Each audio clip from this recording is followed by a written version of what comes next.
What's good, family? Welcome back to the Betting Exchange live on MSG. We're making bets, we're debating bets, and telling you why our bets are the best. Got Katie here, we got Erik, myself, and you. We're locked in and ready for some more playoff action. Second round NHL conference final time in the NBA. So that means there's a whole lot of betting to go on the table. I'm ready to rock. I'm ready to rock, too. We had a nice night off from playoffs last night. I was able to catch up on my Netflix and those type of things. A little bit of baseball in there, but we're back, baby. Yeah, I'm excited. I mean, the Warriors, Mavericks, that's going to be a great series right there. Luka Doncic has been on fire lately. We all know the Warriors been there before. It's going to be interesting to see who makes it out of this that Western Conference. I like this Golden State yellow you got on. Yeah. We see where your loyalty lies right now. And joining us to give us all his sports betting knowledge, my guy on the island, Harrison Sanford. Harrison, how you feeling, man? I got my Luka Dallas Mavericks blue on, guys. Yeah. How about that? Looking sharp. I will tell you this, though. I'm excited for the next round of the NBA and NHL playoffs. But if we get to Game 7s, I'm going to need the NBA to do a better job. Yeah. Because they did not hold it down in the Game 7s, unlike what the NHL did. Those were a lot better. Exactly. Couldn't agree more. And look, let's get into it right now. Let's talk about the cover story, which, of course, what else is there to talk about besides the playoffs for the NBA and the NHL? So we're going to dig a little bit deeper. My first question is for you, Jeff. So the NBA announced the formation of the MVP awards for both the Eastern and the Western Conference. Talk to us about that a little bit. Yeah, so before you used to just get a conference trophy and then people would decide who was the best player, just like fans talk. But now we have an official MVP award for each team coming out of the East and the West. The East is for Bob Cousy, and the East is for Bird, and the West is for Magic Johnson for the MVP awards. Because this is basically like the rivalry that in the '80s that sparked the NBA, right? Then you got the overall awards that are Oscar Robertson, original Mr. Triple Double, and Bob Cousy in the East. So wouldn't it be cool if Jason Tatum won that first award with Larry Bird and that whole Celtics lore?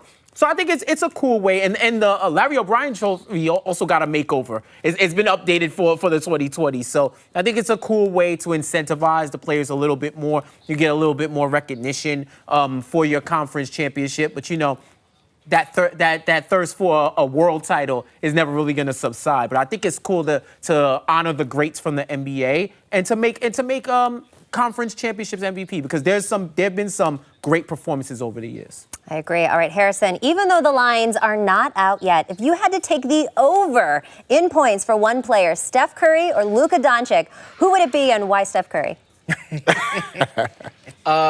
Right now, first of all, I have to take the over with both of those guys. They're spectacular, unless it's like over 40 points or something like that. I'd have to go with Steph just because he's a guy who can always get his shot off. You're not going to double team Steph. There's just way too many shooters on the Warriors, where the Warriors might decide to double team Luka because he's so good. So I think I would go with the over on Steph, even though obviously both of those guys are just absolutely electric. I think that Steph is actually leading the playoffs right now in points per game as well. He just kills it every single game. Yeah. All right, Erik, besides the Rangers against Carolina, and of course your Avalanche that are moving on here, which series are you more locked into, the Battle of Alberta or the Battle of Florida? I'm locked in on the Battle of Florida. Yeah. Tampa Bay Lightning, the defending champs, who just went through a crazy 7-game series with the Maple Leafs. They're very efficient. They were down 3-2. They won 2 games back, 2 elimination games to win this series, and they show why they were the back-to-back champs. And if you're the champs, you're back-to-back champs. Somebody's got to beat you. You know what I mean? And the Florida Panthers are really looking primed to do that. They just dominated the Washington Capitals and Alexander Ovechkin. They played very well. They were down 2-1 in that series, and then they came back. And 2 out of those 3 wins they went to overtime. So it was a tough, hard-fought series for them as well. So I'm looking forward to this one. Yeah, all right. So let's talk about some futures bets, either for the NHL or the NBA. What do you think? Okay, I got Jalen Brunson averaging 19.3 points per game in the series against the Warriors at -115. Since February, he's averaged over 17 points per game. In the playoffs, that's risen to 23. He's shown that he can score 20-plus points a game alongside Luka, can create his own shots, still get everybody else involved, and takes highly efficient shots, too. He isn't taking as many threes, but he can get to the rim, and I think he's going to be able to find the holes in the Warriors' defense and be able to be opportunistic with the way he scores. I think 19.3 is a great enough number to take that bet on, so that's why I'm rolling with that. All right. Yeah, Jalen Brunson been playing some big minutes. Yeah. I got Steph Curry to lead the series in three-pointers made, and at plus 150. I don't know how this one is at plus money. We all know how Steph gets down. And with the Warriors, this is time. This is the Western Conference Finals. They're going to forget all those games, spreading the ball around, playing fun. It's time to get down to business, and who better to go through than Steph Curry? So I think he's going to lead the series in threes made. All right, Harrison, you looking at a futures bet? Yes, indeed. First of all, I love that bet from Erik. And if I'm LeBron James, the Eastern Conference Finals MVP should be after me, not Larry Bird, the way he used to dominate.